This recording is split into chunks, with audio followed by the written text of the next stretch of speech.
What's going on, everybody? Welcome to another edition of the Main Event Talk. I am back once again, and lo and behold, guys, look what I have in my possession right here.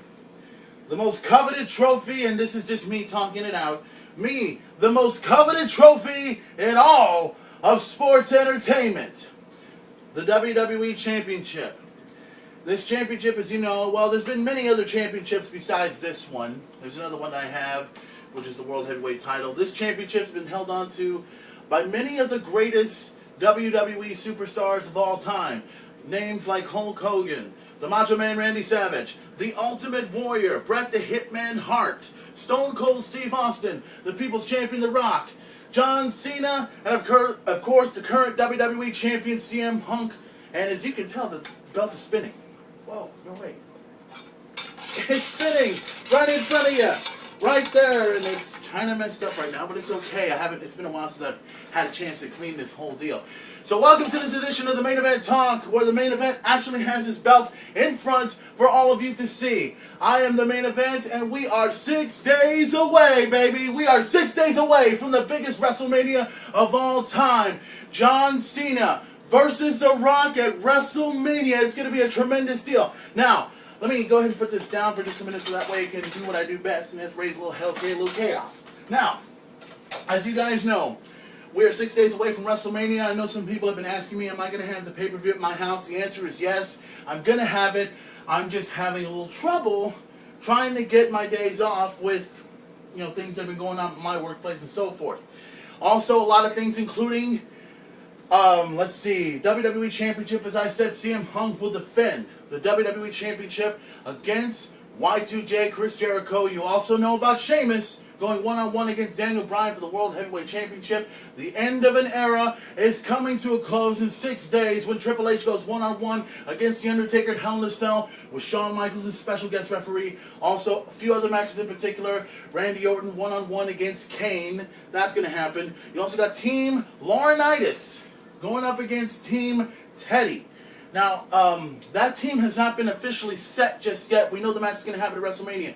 The reason for the match is quite simple. Whoever wins gets full control of both Raw and SmackDown. Like I said personally, I don't want John Laurinaitis to win at all, under any circumstances, because he's boring, he sucks, he's stupid. More importantly, he has no clue about how the WWE or how this business is run. However, Theodore Arlong, if anybody remembers Teddy from a long time ago, remember when he used to be the manager of a great tag team known as Doom? Remember that? The Godfather Soul, as he was called a long time ago, Teddy Long. He managed a tag team known as Doom, and then he was a referee for the NWA, and he was a referee for the WWE. And now he's the general manager of Raw, or actually the general manager of SmackDown, but he could control both Raw and SmackDown if he has it his way. So before we get the show on the road, because this is considered a WrestleMania edition, that's what this is being called. So we're going to be talking a lot about all the great WrestleMania matches that have been happening for the past few years. Before we get that started, I want to give a shout out to all the members of the Main Event Posse and Headbanger Incorporated that are watching this right now. To Kelsey S. Rogers and friends, to Kelsey, to Trisha, mwah, hope to see ya, and to Brian, to Rebecca, to Jennifer, to all you guys, hope you have an opportunity to check out the show. To my best friend Stephanie, mwah, can't forget about you, Steph, you know how it goes. To also to Israel, to he heard the shout out from my last Main Event Talk about the Parawaco Massacre. To my boy George, to Jacob, to all of my fellow Moody High School Trojans out there that have been watching this show. Thank you for viewing it, and now we're, like I said, 6 days away from WrestleMania 28. Tonight, WWE Raw, the final confrontation, John Cena and The Rock will meet up one more time. They have been in Boston. They have been in, I believe they were in Cleveland. Yeah, Cleveland was the last spot. Now Atlanta, Georgia is the final and last spot. The final and last spot before WrestleMania. How ironic is it that the last place that they would meet at is where it all started? Remember? It was in Atlanta, Georgia, about 1 year ago when The Rock and John Cena had their little face-off meeting. And then, of course, the whole thing that happened at WrestleMania 27 where Cena lost to The Miz and The Rock did the payback and so forth.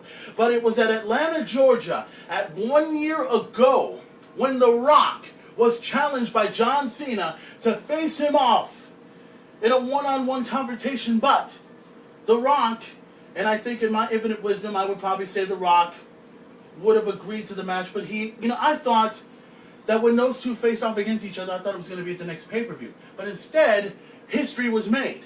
History was made when The Rock said, let's make history. Let's make history. Let's do something that's never been done before. And the grandest stage in the world, WrestleMania 28, John Cena versus The Rock. They shook hands right there in the middle of the ring in Atlanta, Georgia. And now they go back. 1 year later, we are 6 days away. Cena and The Rock at WrestleMania. It's going to be tremendous to check out. I cannot wait. Everyone is looking forward to the matches.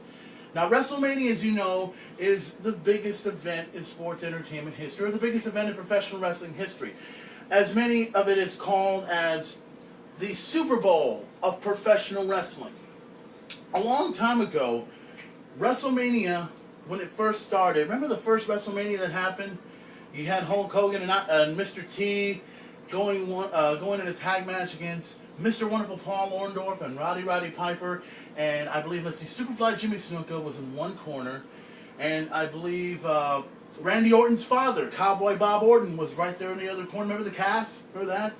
Man, it was truly a classic WrestleMania matchup to watch, and everything. And then there was WrestleMania 2, where this was the first WrestleMania where it actually was located in 3 other places. I know one was Chicago, and I think the other was in Los Angeles. I think the other one was in New York. I could be wrong. I haven't had a chance to look at that WrestleMania in a long, long time.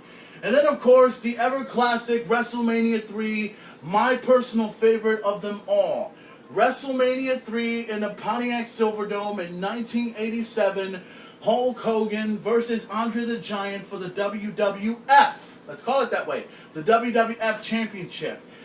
In front of 93,172 fans, a record which still stands today. And I'll tell you, the body slam heard around the world when Hulk Hogan picked up over 520 pounds of Andre the Giant. At that time, he was 15 years undefeated. 15 years undefeated. Hulk Hogan was 3 years undefeated as WWE Champion. Beats Andre the Giant in the Pontiac Silverdome. And it was, as a kid, you just get shivers up and down your spine just watching a match like that. You couldn't help yourself. Then I remember WrestleMania 4, where the Macho Man, the late, great Macho Man Randy Savage, would defeat not 1, not 2, not 3, but 4 superstars to become the WWE Champion. He would beat the Natural Butch Reed. He would beat Greg the Hammer Valentine. He would beat the One-Man Gang, and then, of course, he would beat the $1 Million Man, Ted DiBiase, for the WWE Championship to win his first WWE Championship match. Then, of course, Macho Man would later team with Hulk Hogan to form the Mega Powers. And then, as the months came across, and then the greed, the deception, and all that other stuff would lead to WrestleMania 5. The Mega Powers explode. The madness would meet the mania. Hulk Hogan versus the Macho Man for the WWE Championship. But we know what happened there. Macho Man would lose. Hulk Hogan would win the title. And so forth. And then, 1990, April 1st, The Ultimate Challenge. Do you remember that? The Ultimate Warrior versus Hulk Hogan. And this was a first. Champion versus champion. Title for title. In the Sky Dome in Toronto, Canada. And if I remember correctly, there were a few debuts that happened at that time. One, Diamond Dallas Page was in the limousine, the little pink limousine that brought in rhythm and blues. Remember the Honky Tonk Man and Greg the Hammer Valentine? Remember that? And then somewhere out in the crowd at WrestleMania 6, Edge was there. Remember that? Adam? Remember when he showed up over there as a kid to see Hulk Hogan versus the Ultimate Warrior for the Intercontinental Championship and for the WWE Championship? That was tremendous. As a fan, I had my allegiance with Hulk Hogan. I loved the Ultimate Warrior a whole lot. But I was more of a fan of Hulk Hogan than I was the Ultimate Warrior. Then we saw the end. It was good to watch. And then the last part where Hulk Hogan would take the championship, give it to the Ultimate